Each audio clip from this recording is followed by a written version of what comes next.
Welcome to the Shameless Plug with Crimson Vibes and Denise's Creative Mind.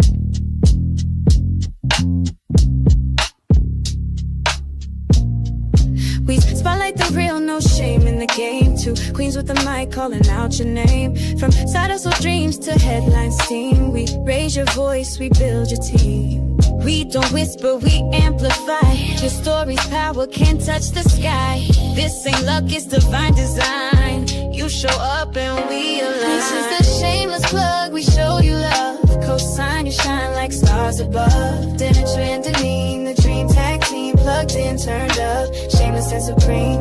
Let them watch you break the mold. Your biz, your brand, your story too.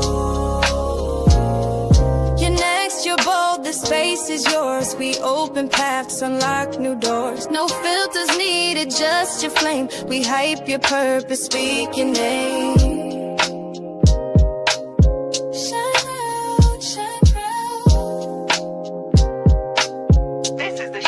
Plug.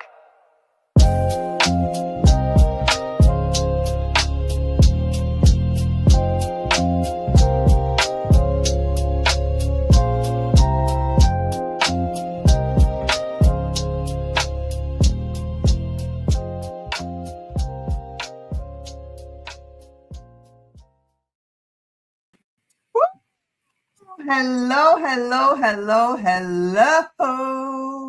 Hey, Welcome to the Shameless Plug podcast.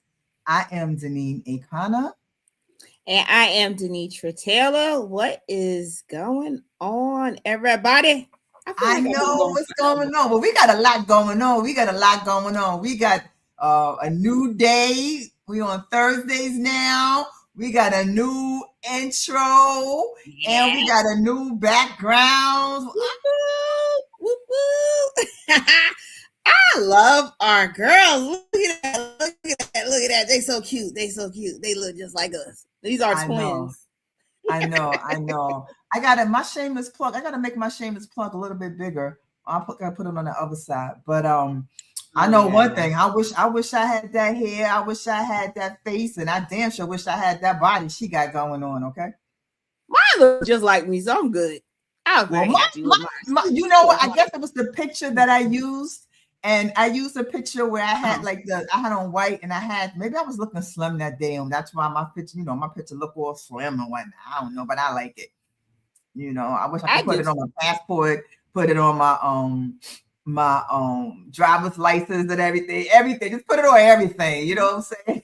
Wouldn't that be something if they pass a law to where you can use your AI photo for your actual photo, like the passports and driver's license? We wouldn't know who people are, because I'm not gonna lie, some don't. Like, I feel like mine's favor like the younger me with the face all made up. That's that's what I figured, but like when I look at it, I'm like, that ain't even me. But she's damn sure a good representation of me. There you go. That is so true. But yeah, mine look just like me. I like mine. My hair's a little shorter now because I cut it. But I know. So, sis, what's going on? How are you? Whew, I am doing pretty good. So I missed y'all last week. We were filming. And so we worked on Joy, but then also the week before that, we worked on another project. So I've been like filming back to back, which is really, really cool. I have learned so much. And each day on set makes life, I learn a lot. So I become a little bit more at ease with being on set. So, but it's been a great experience. So shout out to my filming family, my MFA family. Appreciate you guys. So that's my brothers, TJ Harper, Minteka Brower, my sister Tamika Melvin, and my other brother, Bill D. Cola. And we had a great time. So, we like I said, but it was great. I'm just tired now. I'm tired. Like my brain is still like pew, pew, pew, pew. The rest of my body is like You about to turn 50 if you don't sit down somewhere for at least a minute. Girl, please, 50. I didn't listen. Listen, I left those a couple of years. I left that era a couple of years ago. Okay. So since we're doing shout outs, we want to shout out to Trisha Harriman. Hi, Trisha. How are you? Trisha. And then we have Millie Marie. Hi, Hello. Millie. We got our fellow classmate. Esky in the house. What's up, bro? How you doing? What's going on, bro? Yeah. So you know, What you been up to? Huh? What you been up to? Wait, we also got Bronson says hello. Hello, Bronson. Hi, Bronson. Okay. And then we got Cheryl Harris is watching from Facebook as well. I see you watching, Cheryl. Awesome. Hey, you know, I'm just waiting on the day when I can say that I am busy and tired from filming. You know, that's gonna come. That's gonna come. Yes. But other than that, you know me, I just been doing my creative side, you know, doing my TikTok. And speaking of TikTok, all right, my TikTok family is here. Hey, Renee, she just in time because Renee of Mystical Boutique sent me a nice hat. Ooh, it's so pretty. She makes hats, so please reach out to Renee of Mystical Boutiques. I was gonna put it on, but with the wig and everything, and it was just too much. And I gotta tell you about this wig too, right? And then also I'm writing with this pen. Isn't this the cutest pen? Yes. So Sharon, I met her from TikTok. She ordered some mini composition notebooks. And so when she lives in Harlem, so I was like, listen, you know, I'm gonna refund you your shipping. I'll just drop them off. And she was like, oh, I would love that because I would love to meet you. So like 2 weeks ago, I met her and then she gave me these 2 pens. And I was like, oh, I'm loving them. So she was giving them out at work. So what she did was she matched the pen up with the cover of the composition book, and she gave them. She showed me a picture. It was really, really nice. Oh, yeah, you're welcome. You're welcome.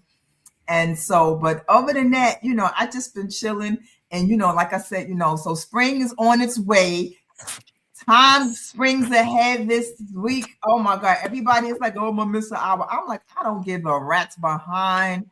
You know what I'm saying? Just wanted to get warm. I just wanted to get warm. Okay. So spring ahead, it is coming and I can't wait. I know you can. Okay. So and doing so I started preparing, you know, I got my new wig. Was not new anymore now, but you know, I only went in like a couple of days. And so, but you know, it's kind of like long, right? So like, it's like long and I'm not used to wigs this long, right? Girl, why? I was on the bus yesterday and I was getting off the bus. Why the hair was caught up? You know where you push the button? It was caught, and I go walking and it pulled me back. I was like, oh no. All I could do was laugh. People was laughing. That's all I could do was laugh. I was like, you know what? So today I put it down for the podcast, but today usually now when I go to work, I'm just gonna have it all wrapped up in the bin because I can't deal with that. Yeah. I can't. Why are you laughing? Don't be laughing. Don't be laughing. Hey, Nikita, don't be laughing because my hair getting caught up in the bus and whatnot. I'm so sorry that happened to you.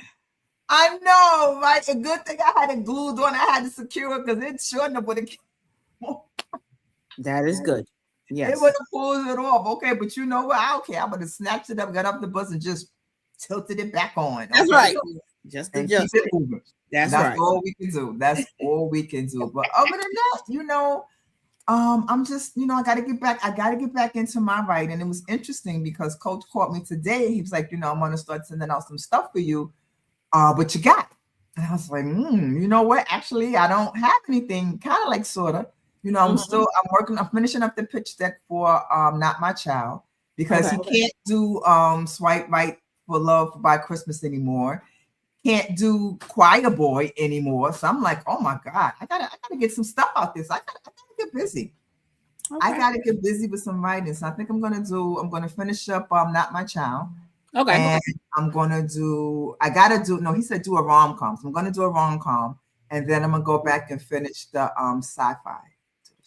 Nice, nice. Okay, we gotta give some shout outs. Gotta give some shout outs to some people.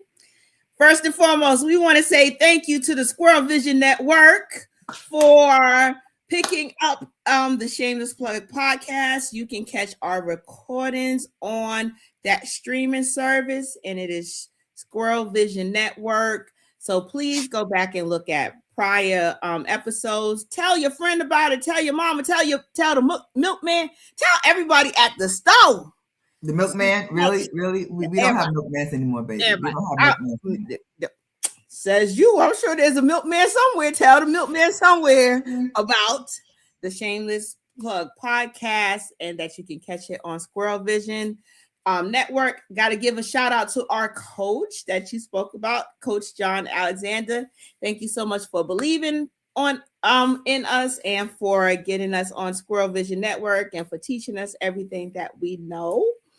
And last but certainly not least, Mr. Jonathan Coleman with Media Blast. He is the PR. If you are looking for a public relation agent, you need to hit him up. He has worked with us with guests here. He's been on. We'll be on his show. And so, it's a great collaboration with him. So thank you so much. And he's on. So thank you so much, Jonathan. We appreciate you. Thank you, Jonathan. Yay. So okay, yeah, that was a mouthful. Huh? I said, okay, that was a mouthful. I can breathe. We've been busy. We've been busy. So how you like Thursdays?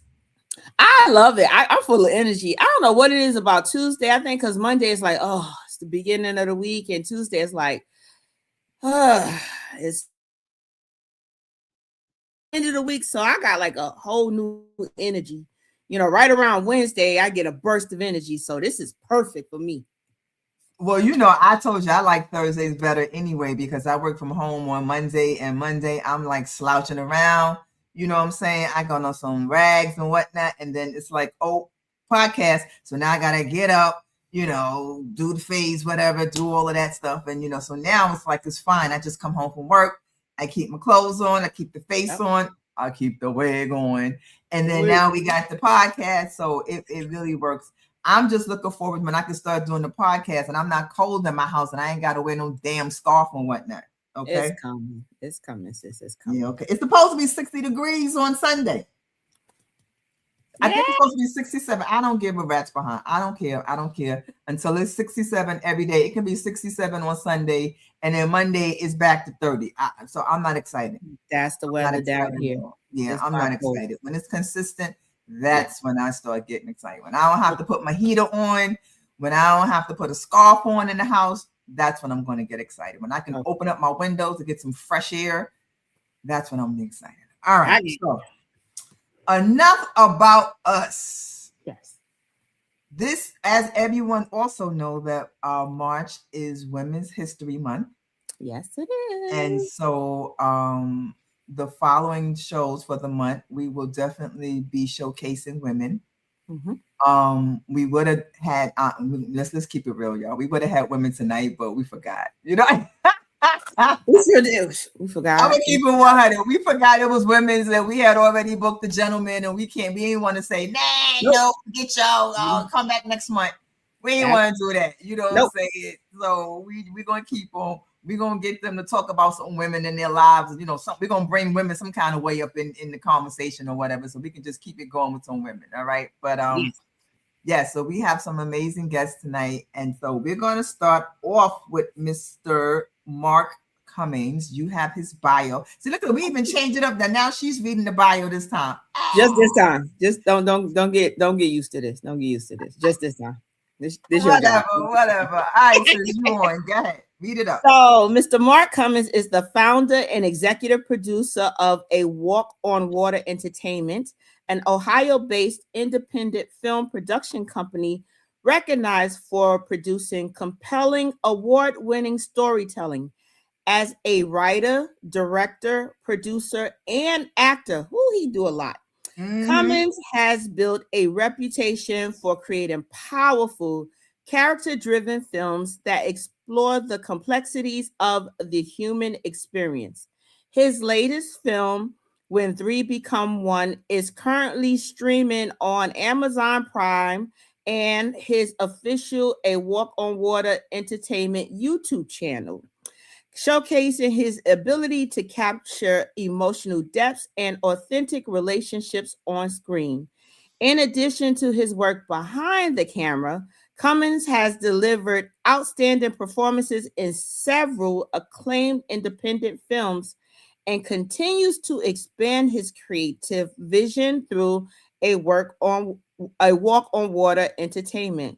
His upcoming project, Best Served Cold, is currently in pre-production, marking the next chapter of his growing body of work. Born in Toledo, Ohio, and based in Pickerington, Cummings remained committed to bringing impactful stories to life while demonstrating that powerful filmmaking can thrive far beyond Hollywood. I know that's right. Far beyond Hollywood. Hey, dang nabbit. All right, so with no further ado, wait a minute, you know I'm tired. I'm like, I'm here in the bio. I'm like, yeah. Wait, first we got to bring them on, okay? Welcome, Mr. Cummings. How are you? Wonderful. Thanks for having me, ladies. I appreciate the opportunity. Oh, no, it's our pleasure. It's our pleasure. Wait, hold up. First of all, my co-host look like she frozen. Yeah. Well, at least you don't have an ugly look on her face. I know, right? There I go. Listen, I'll tell anybody, they're doing a whole bunch of building up here, so which means everything between Spectrum and AT&T. That's that country internet. At least you ain't frozen with an ugly face. My ugly face is still cute. Well, I mean, you weren't, so that's a good thing. Exactly, because he ain't like, because sometimes people be frozen, they be like, they have some red looks on their faces or whatnot. So yours was pretty cool. Perfect. Welcome to the Shameless Plug podcast. We appreciate you taking your time out to come and talk to us. Like she said, we're just gonna, chit chat for a little bit. That's all. So why don't you tell us and the people watching about yourself? Like she said, I'm originally from Toledo, Ohio. I live in a suburb of Columbus, Ohio now, called Pickerington. I used to be a model, and I used to do commercials. And 30 pounds ago, I used to do those things, and I used to do stage plays as well. And also, I was a self-published author. I used to publish books under a pseudonym, under Xavier Benoit was my pen name. And like you ladies, in 2007, I took a 10-week screenwriting class, fell in love with it. And then in 2009, we started producing our very first movie called Best Supporting Daddy. And the rest is history. Okay. So now I'm just going to, this is not even one of my questions, but sometimes, we ask questions based on what you said. Mm-hmm. Because I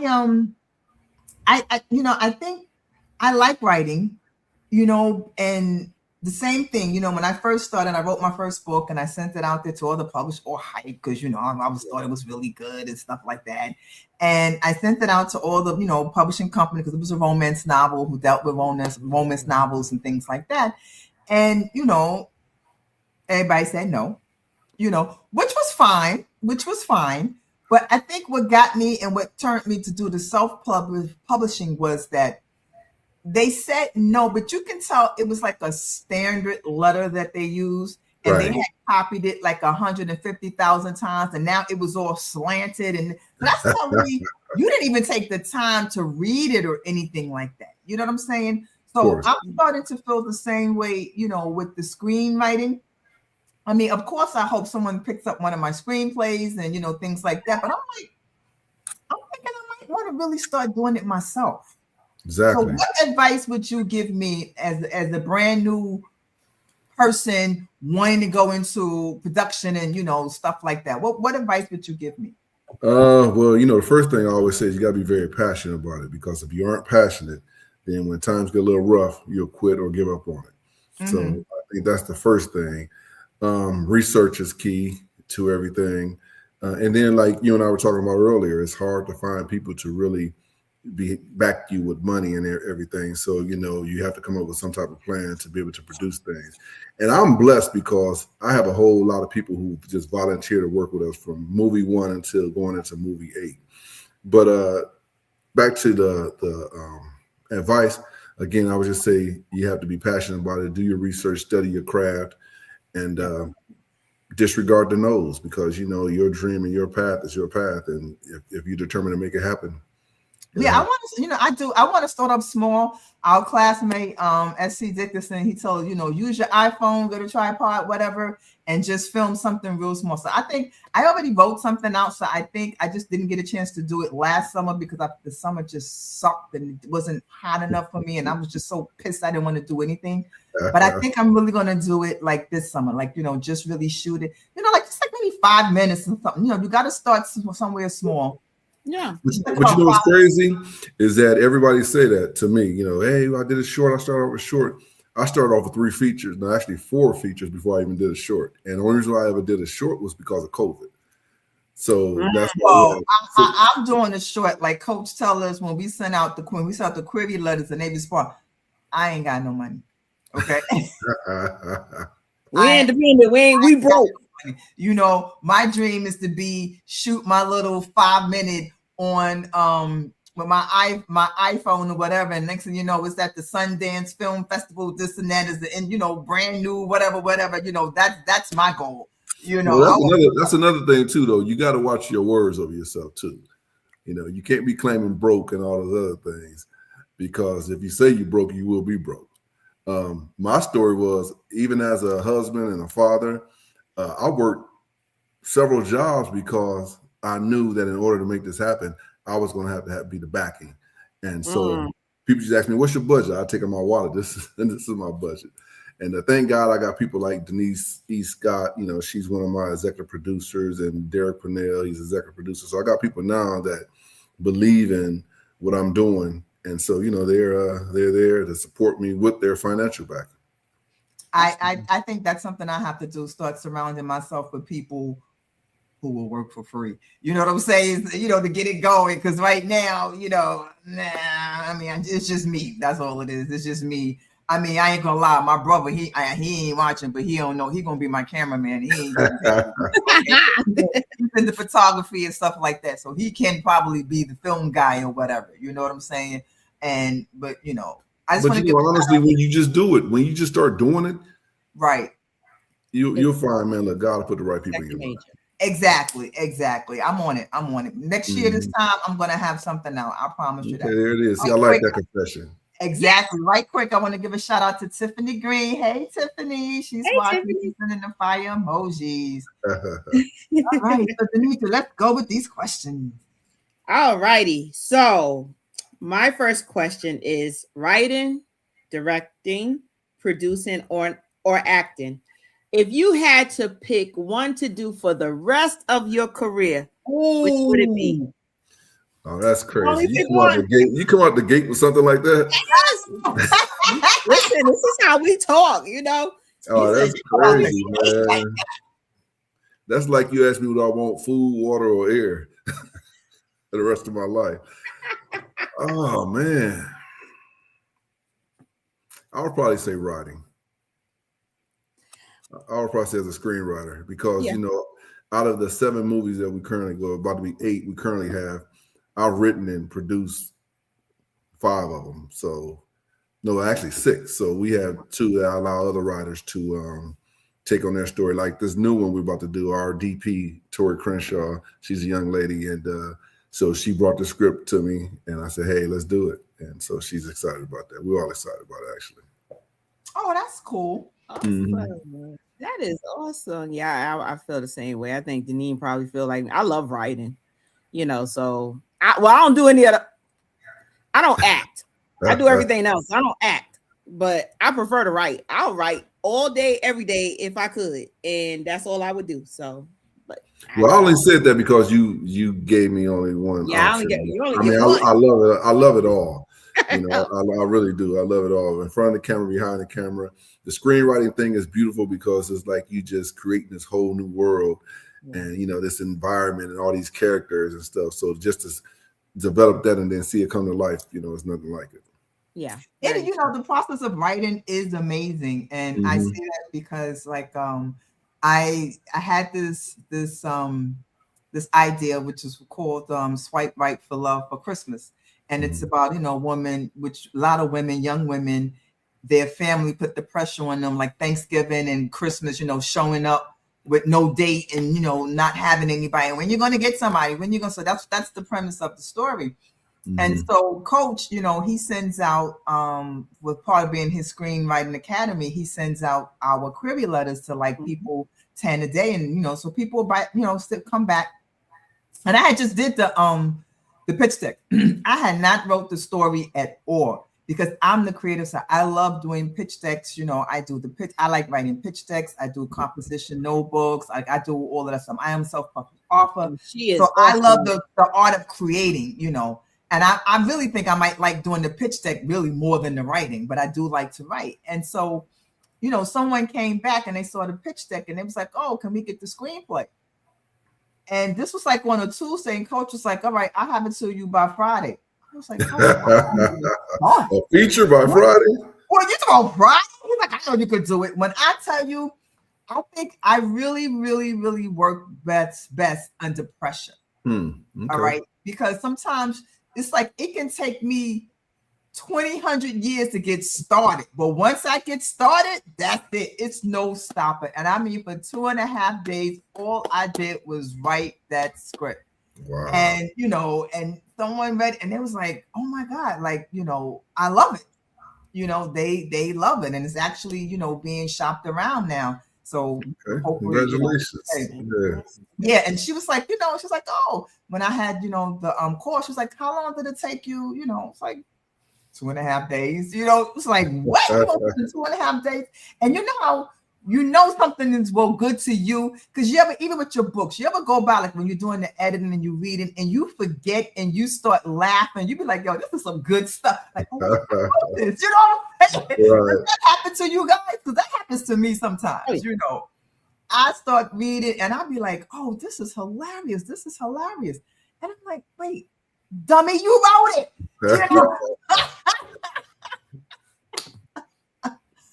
Oh, look who's making making an appearance. Hey, Mr. Tom Bad. He said, give it up to Coach. We're gonna always give it up to Coach. We're gonna always give it up to Coach John. His screenwriting academy has produced some good writers, and he's a legend for that. He's a legend for that. Okay.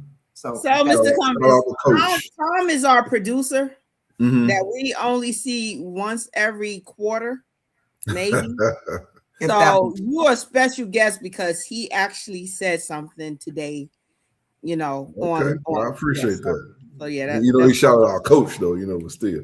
That's right. right. Because Coach is the one who hired him, so of course he wants to shout out Coach. Hey, smart man, he know how to do it. He's like, I gotta get used to Thursdays. It ain't like you're gonna be showing up, Tom, so it doesn't matter. Are you even in the States? One time he was in Las Vegas at a convention, who knows where he is. But anyway. Yeah. All right, Tom, get out of here. We're tired of you because until you come back to work, we don't have anything to say to you.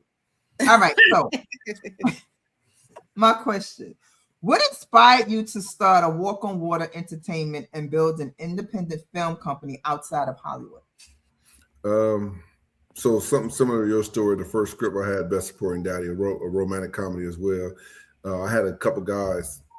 One was in LA, one was local, and they had a company and they wanted to option it. And so, they sent me their agreement, and then my screenwriting teacher, Chris Freeman, he said, hey, redline it, go back through redlining. I did. I think I made a couple small minor suggestions, and next thing you know, they're like, oh, that's okay. We don't want it. And so I kept sensing, hearing in my spirit, shoot it yourself. And I'm like, I'm bug, back and forth arguing with the spirit pretty much. And then I started recalling when I used to be on commercial sets, and I would always hang out with the crew and stuff, and I was always so mesmerized by how they put everything together and stuff. So I hear it again, shoot it yourself. So I had did a audition for a guy, a local filmmaker here, and me and another friend of ours, and the movie never took off. But as soon as I said to my spirit, yes, I'll do it, And that guy was the first guy I called. And then next thing you know, God sent this crowd of misfits to help me shoot this movie. And so that's what it started. So a walk on water, I use that because, our slogan is possible. So if you can walk on water, you can do anything. It's just a matter of faith.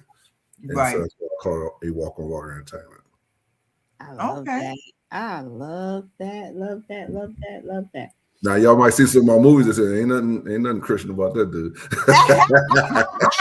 That's all right. That's all right. That's Hey, all right. I'm a your heart. storyteller. Yeah, I mean, I'm a storyteller. I write what I feel like dropping my spirit. I don't care who, because I know who my audience is for a long time. Exactly. That's what I'm saying. God knows your heart. So that's what matters. All righty. So my question is, script first or casting first? Oh, script first. Okay. Always script first. Yeah. I never understand that. Like, how do you cast before you write the script? Oh, but that's just me. Do that? You would be surprised. A lot of people will actually cast first and then write. And Well, I'll say this. I work with a lot of great local talent here in Columbus. Mm-hmm. So sometimes when an idea will come to me and I start writing, I may write towards a person I see leaning, I can see in that role. So I may write towards them a little bit, but still, ultimately, I'll make them audition as well. Yeah. And I think I'm just the opposite. I write and I can kind of visualize what the person looks like. And now, thanks to ChatGPT, I can create these images or scenes of what that scene or that person needs to look like. I just type everything in and it gives me that person. And then I can actually find the person that matches that. And I'm just like, you an actor? Yeah, I got something for you. I need you to audition for this. So but I know a couple of people that they cast first. I'm like, whatever. Yeah, that's their process. Whatever works for them. Whatever your method is. So all right. So quick, we have hey Stevie. Hey Stevie. He says hello everyone. Hi. And look who's here, John Alexander. He said, "What if that talent can't read a script?" He's such a That's why you have a casting call. That's our coach. That is our coach. You know, don't be surprised if he just pop up and next thing you know, he's backstage and he's on the air. Okay. Don't be surprised. So if you hear some sound effect, this is not us, it's him. Oh, okay. Okay, right. So as a writer, director, producer, and actor, which role challenges you the most and why? This last one. Oh yeah, this last one. Yeah. Tell us about it. As an actor, I played a character, Sebastian. He was the nemesis on the movie, and so it was so. Well, I would say they said it was so well that they hated me in the movie theater. They was cheering and they was booing and they were everything else. People were sending me texts like, "I can't believe you did. I can't believe you said." Well, that means you did a good job, then, right? Yeah, exactly. So it was my first time playing a villain of that nature. So yeah, it was kind of challenging. I'm usually pretty lighthearted, happy-go-lucky. I can get a moody dude though, but still, that character definitely wasn't me. Okay. How did your family feel about you playing that character and them seeing you in it? Did they look at you like? Oh yeah. Well, first of all, my wife had the biggest problem with me in the sex scene, so that was the biggest problem. Yeah, but once you got past that, but the rest of my family, they couldn't believe it was me actually playing that role. Wow. And I wrote the role. And initially, here's the crazy thing is that when I wrote the movie, I wasn't initially going to be in the movie. Yeah. And so I hadn't acted in like 10 years in our third movie, Premeditated. That was the last time I had acted. I just spent all my time behind the cameras. And I started having that itch though. So I had cast that role. I cast that role out to somebody else. And then he hit me up and said, "Hey man, I can't get there on these times. I can't get there this time." I'm like, "All right, that's cool. Go ahead." So that's all I needed. And to get back in, in front of the camera. And I love it. Okay. Even though I'm not going to be in front of the camera this next movie, but still, it was a great experience again. Well, why you didn't write a role for yourself in your next movie? Why? Why you not? Well, I didn't write this one. Tori wrote this one, and I could have taken a role. I'm about to say you should have been like, "This is my role right here. This my I character." I could have, but I did. Now I'll focus on behind the camera again. Yeah. Well, that makes sense. Okay, cool beans. Okay. I'm gonna make one about a milkman since you were talking about the milkman earlier. Okay, like milkman still exists. Only thing you know about the milkman was like, it might be the milkman's baby. That's all you know about the milkman. Hey, go for this. That's an old story. That's true. That could be an old story, right? An old soul, the milkman's baby. The milkman's baby. That's the title right there. The milkman's baby. Look. There you go. I'm the pappy. Yep. I'm the pappy. That's right. That's a good idea. I mean, you gotta. It's kind of historical, but listen, it could work. All right. One actor you would love to direct one day. Who is it? Oh, come on, the obvious. Denzel Washington. Yeah. Yes. That's like the legend. Yeah. Yes. I'm for that. I took your question. Kind of, sort of. I don't want to. He answered it, but I don't want him to answer it more because I think if he go into more, it's going to go into my question. So that's my fun question. All right, I'll be quiet now. We do this. Usually, she takes my question. I just be like, I was going to ask that, but this time I got her back. So we go through this. Doesn't matter. Every time we think alike. Okay. So your upcoming project, Best Served Cold, is in pre-production. Mm-hmm. What can the audience expect from this next chapter of your storytelling journey? Mm-hmm. Oh man, this is going to be another thriller. It's kind of a suspense thriller. The last one was a thriller as well. Mm-hmm. So, the crazy thing, I'll just back up a little bit. Like I was telling you earlier, sometimes stories just come to me. Ideas just come to me. And so people would always say, hey, well, why don't you write this? Why don't you write that? I can't do that. I have to write what's in me. So, right. And the reason why I brought that up is because honestly, I've written all types of genre, from just comedy to romantic comedy to murder mysteries and thrillers. So oftentimes when it comes to me writing again, I don't know what I'm going to do. Mm-hmm. But I will say this: we wrote a Christmas movie probably about 5-6 years ago called "Will You Marry My Wife?" And so I'm actually looking forward to producing that one day. Now that one takes a bigger budget, but it won't be any problem. We'll get that one out. Oh, Will You Marry My Wife? Yeah, I like that. Yeah. Okay. Initially, it wasn't supposed to be a Christmas movie. That was the title I had. I had already started writing it. Will You Marry My Wife? Our distributors had approached us about that BET was looking for some holiday movies and stuff. So we hurried up and twisted that thing around, and of course, we never did get on. They liked the original log line, the synopsis, and everything, but nothing ever panned out with it. So again, we'll add that to our list of movies. Okay, we're gonna add that to our manifestation. There it is for you, right? Put it out there. So, Miss Stevie says, "Well, you definitely for sure the right fit for my screenplay, Mr. Black." Oh. There you go. Your people for his people. Let's do it, yeah. Right, so John, actor. And so John asks, what is the best genre to write? Oh, wow. I would say, because I like to twist a lot, the plots and the turns and the twists, probably the thriller, murder mystery thrillers.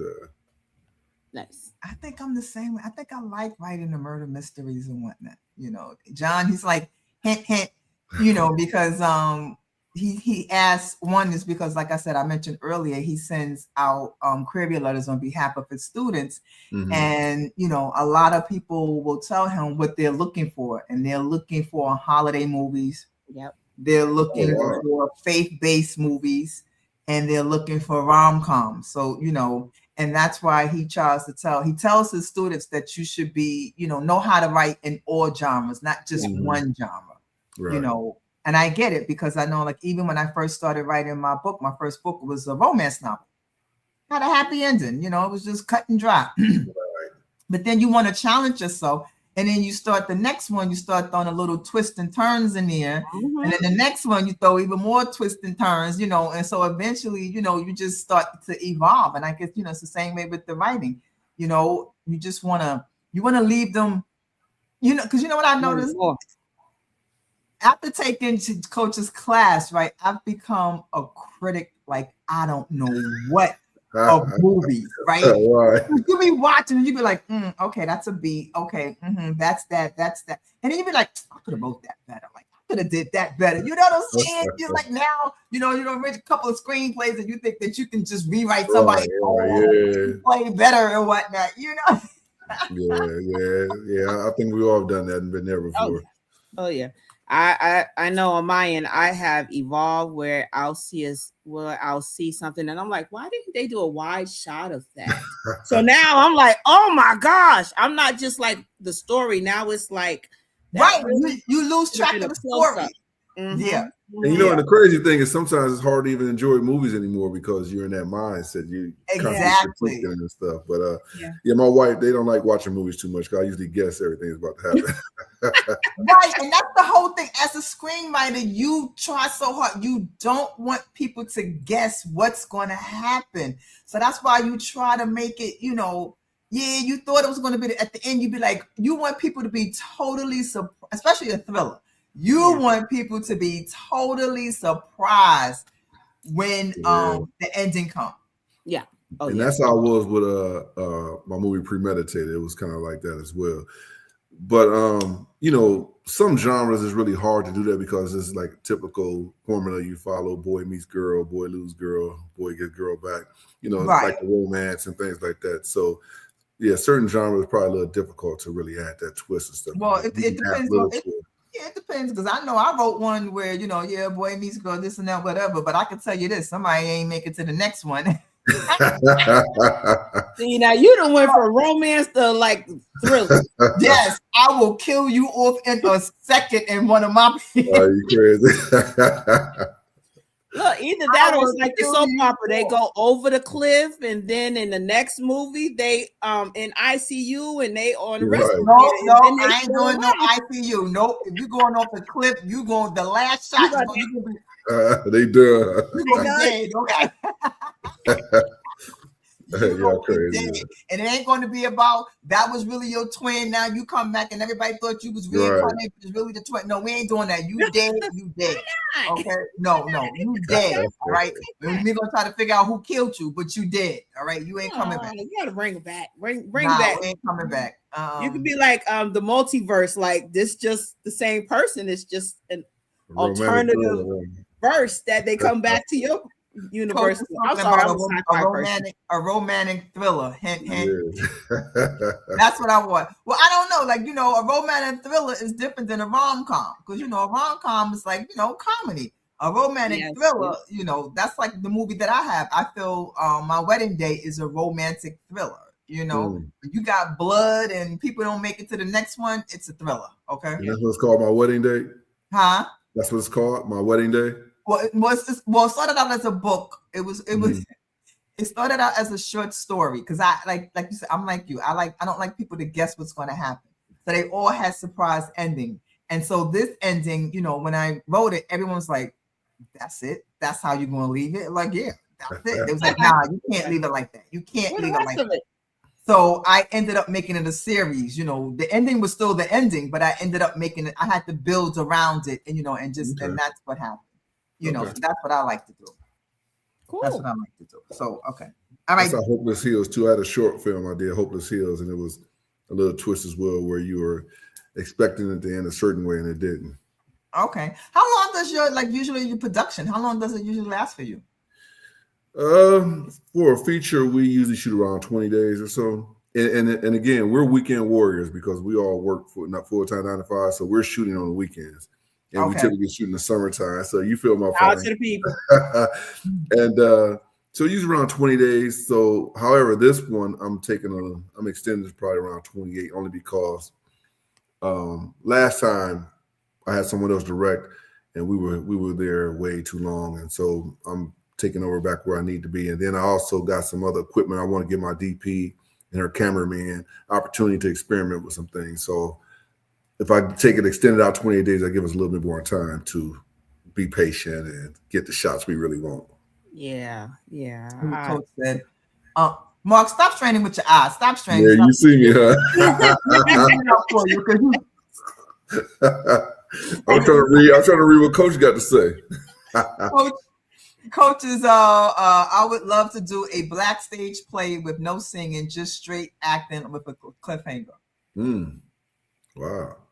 A black stage play, yeah, no singing, straight acting with the cliff. You have a cliffhanger in a stage play though? Yeah, any story. You can, yeah. Yeah, this is all about story. Which is one of my favorite books to ever read. I don't know if you guys ever read that story by Robert McKee. It's he do a lot of lectures and stuff on story and screenwriting, and so that book, man, is I've heard the name. Oh yeah, you got to get that. I mean, I used to reread it every time I wrote a new script, and probably from my second, third, and maybe fourth films I read it. What is it again? It's called Story by Robert McKee. It's about 400 something pages. Oh Lord Jesus. Yeah, but it's not that bad. It's all that. It tells you all about structure. I mean, story structure, not just screenplay writing, but just story structure for the novelist, for anybody. And he breaks it down. Now I gotta look through my book collection because it sounds so familiar, and I probably have it. If not, I'll know when I look it up. No. If you had it, you'll remember it. Okay, then now I don't got it, but I got it written down, so I will be. Well, listen, let me share something with y'all too. I mean, it's digital copies. Don't tell nobody else. You can get digital copies online too. Like, so look up the free PDF for it. You know what? I think I'll do that, but I'm that person that like books. Yeah, I like to write and make notes. And yes, if I see a word that I don't understand, I'll grab a dictionary and I'll start writing the meaning and the borders and everything. But I like free as well too. So, but I definitely but I would if you like that, I would suggest you invest in it and buy it. Now, do you collect books as far as for filmmaking, like Save the Cat, Screenwriters Bible? Do you collect books just like to have for your references, or are you now to that point like I got this, I don't need that? No, I never. I'm always learning. So yeah, I have a collection of books as well. I had that Save the Cat as well, and some other ones. But as far as the structure and stuff of the screenplay, I really don't read those so much as I do just things that help me develop character and all those type of things. Gotcha. That's what I said. I don't read as much. When I started doing screenwriting, I don't read as much because I don't want to take someone else's idea and mix it in with my idea. Even though, you don't, not to say I would write the exact same thing, but I don't want somebody be like, trying to sue me for my $2 like 10 years later saying that was my idea. You took my idea. And I'm like, I know. And like, oh yeah, I did read this book. Oh yeah. You tell my idea is not copyrightable. Yeah, that's true. This is the whole body of work. Exactly. This is true. Exactly. Let's see here. Do I save the big question for last? What time we got? Okay. So, what was one film that inspired you to start pursuing filmmaking? Was there one, or if there's more than one? No, it's probably more than one. I can't say really inspire me to do filmmaking. But do they inspire me? Yeah, definitely. 5 Heartbeats. Is one of my all-time favorites. Good one. The Best Man is another. Oh my God, I love The Best Man. Because my husband. I'm sure there's others, that I really enjoy. Devil in a Blue Dress is another one. I mean, Devil in a Blue Dress. Crimson Tide, and of course, I love the whole Bad Boys series. Oh yeah, I love the Bad Boys series. Yes, I like a movie where it's action and like they have those lines, like the memorable lines. I like that. That's why I love, like my brother introduced me to like the Avengers and stuff like that. And I love the Avengers.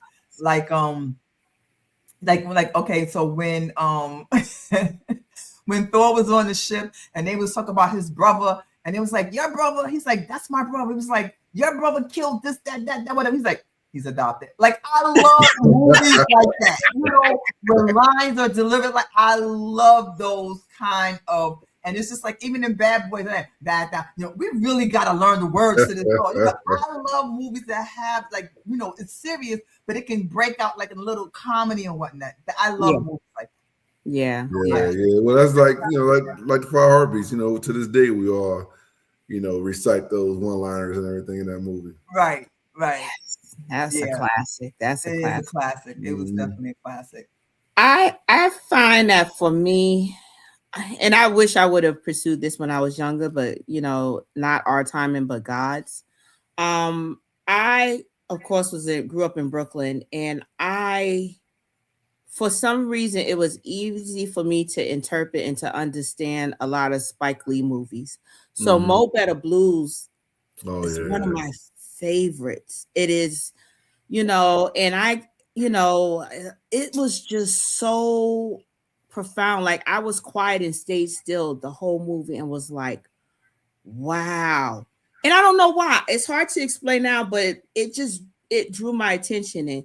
And that's when I really realized how much goes into it, but then how much I appreciate the men and women who are in that industry, you know. And we know Spike Lee was independent forever. You know? But it was just like, wow, this is our people making these stories. And it's not always about gang banging in the hood.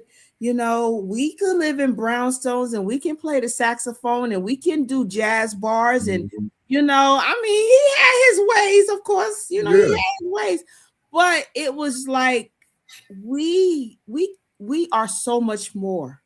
And I think that's what kind of did me with a lot of Spike Lee stuff, that we are just so much more. And I fell in love with movies at that point, you know. Spike Lee he kind of reminded me of like his movies remind me of like August Wilson Plays. Yes. You know, like a lot of tragedy at the end and things like that. Yes. Profound storytelling though. Yeah. Like Malcolm X, that's probably my favorite movie. Oh, Malcolm X, Malcolm X. I love that movie. And I mean, one of my favorite lines is when the cop was like saying, you know, like too much power. You know, he just was like, like you know, that was really, really, really a good movie. It was. But you know, the crazy thing, you asked me too again about what's crazy is that I didn't get into this until I was about 42 years old. Yeah.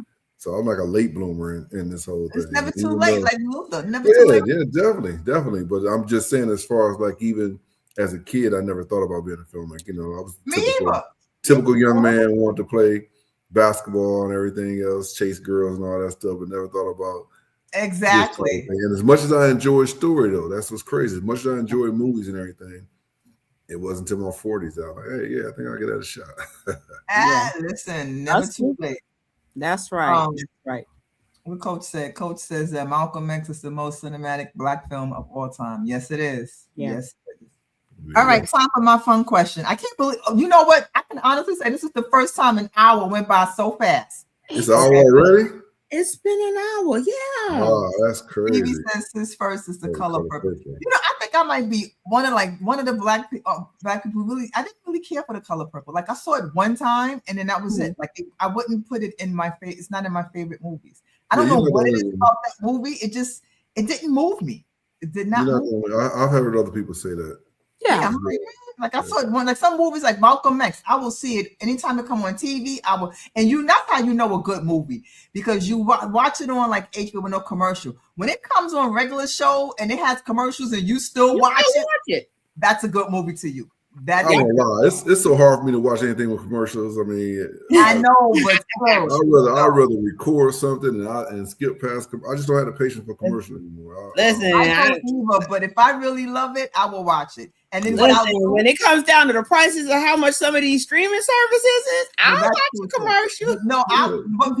I'm investing in myself, so I'm getting YouTube, TV, and everything else. But what I'll do is I'll watch it with the commercials, and then after it goes off, I'll go to the streaming whatever and watch it again without the commercials. I've done that's my way. I do that all the time with the Avengers. Yeah. All right. So my fun question. Mm-hmm. So your next so your upcoming is really Best Served Cold, right? Mm-hmm. Correct. What are the leading roles in that film? Give me 3 leading roles. Chelsea, Aaron, and I'll say Kayla. If you could pick 3 famous actors to play, you got it. If you could pick 3 famous actors to play those roles, who would you pick? That's crazy because again, I didn't write it, but let me think. Oh my goodness. So I'm okay. I'll say somebody like Rosario Dawson or something for Chelsea. Okay. Aaron. Oh my God, man, that's crazy. I don't.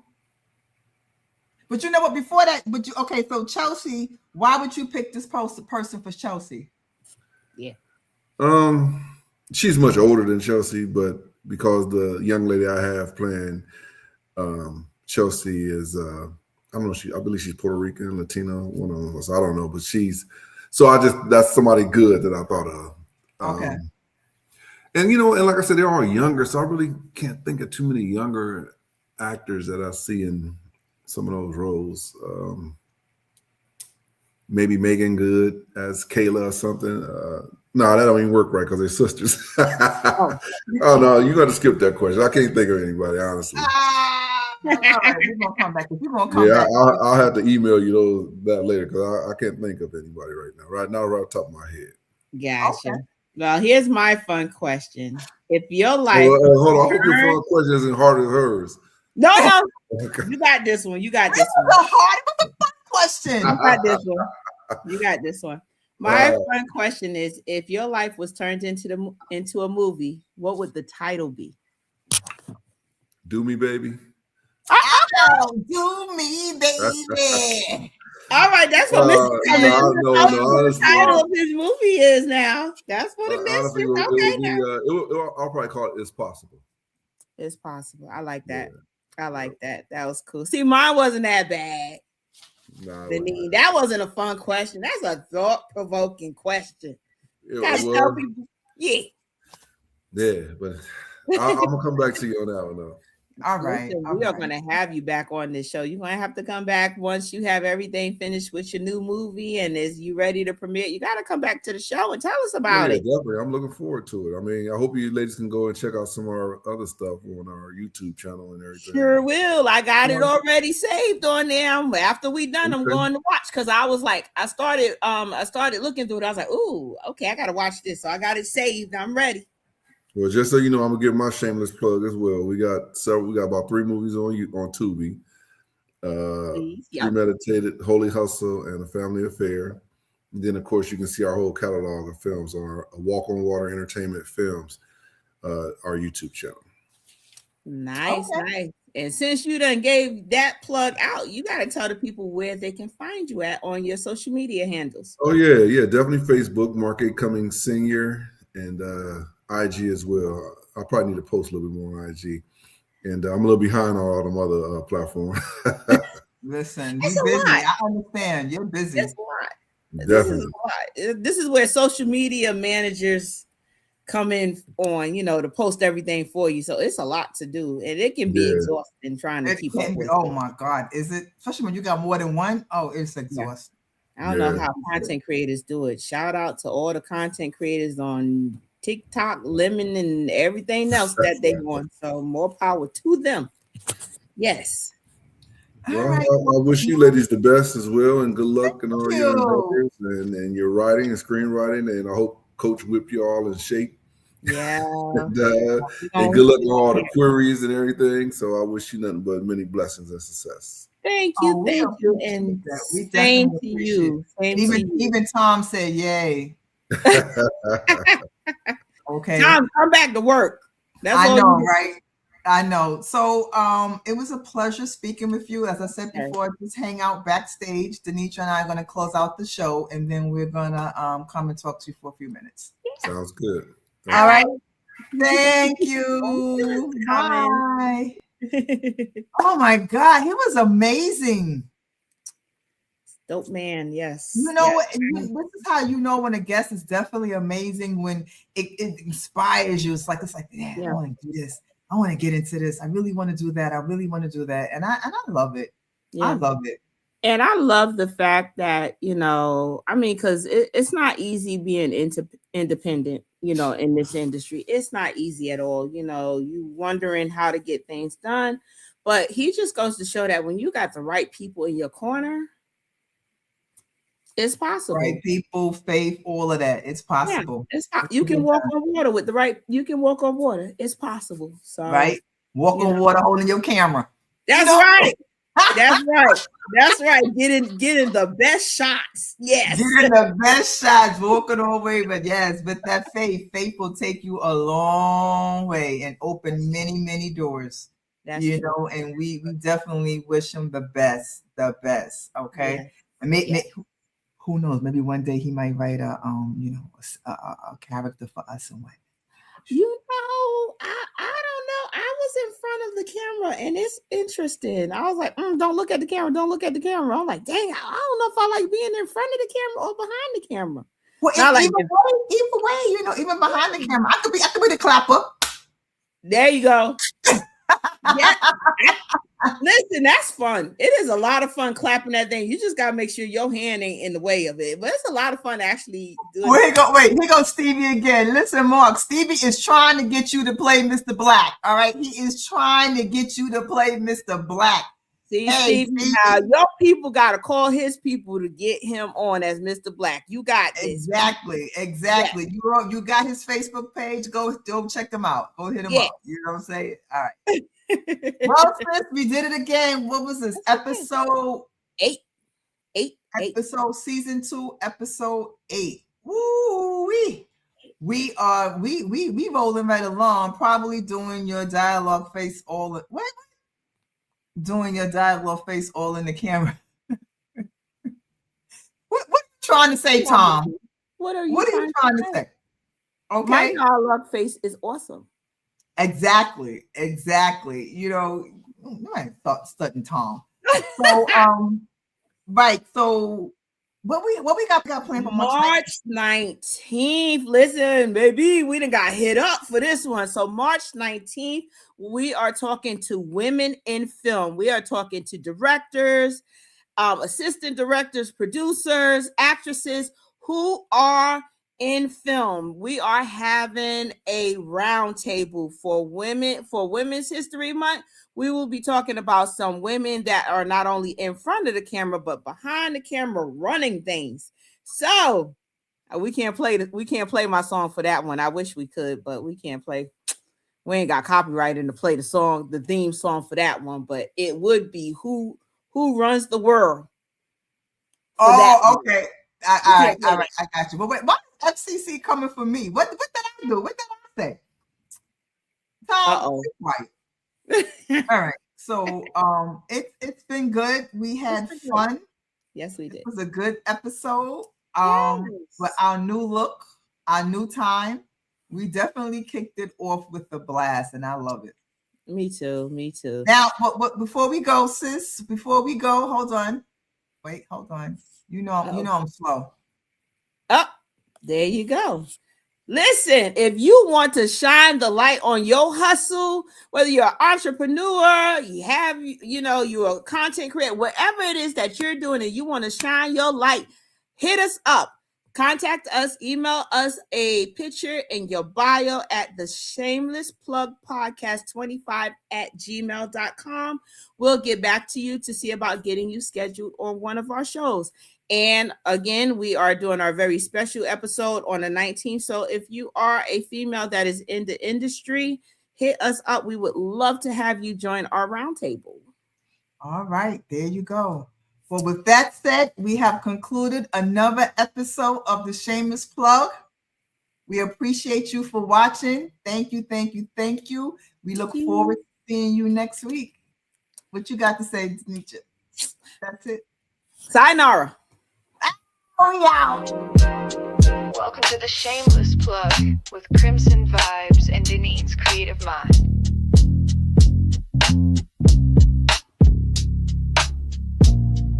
We spotlight the real, no shame in the game. Two queens with the mic calling out your name. From side hustle dreams to headline steam, we raise your voice, we build your team. We don't whisper, we amplify. Your story's power can't touch the sky. This ain't luck, it's divine design. You show up and we align. This is the Shameless Plug, we show you love. Co-sign, you shine like stars above. Dinner trend, Deneen, the dream tag team. Plugged in, turned up, shameless and supreme. Let them watch you break the mold. Your biz, your brand, your story told. You're next, you're bold, the space is yours. We open paths, unlock new doors. No filters needed, just your flame. We hype your purpose, speak your name.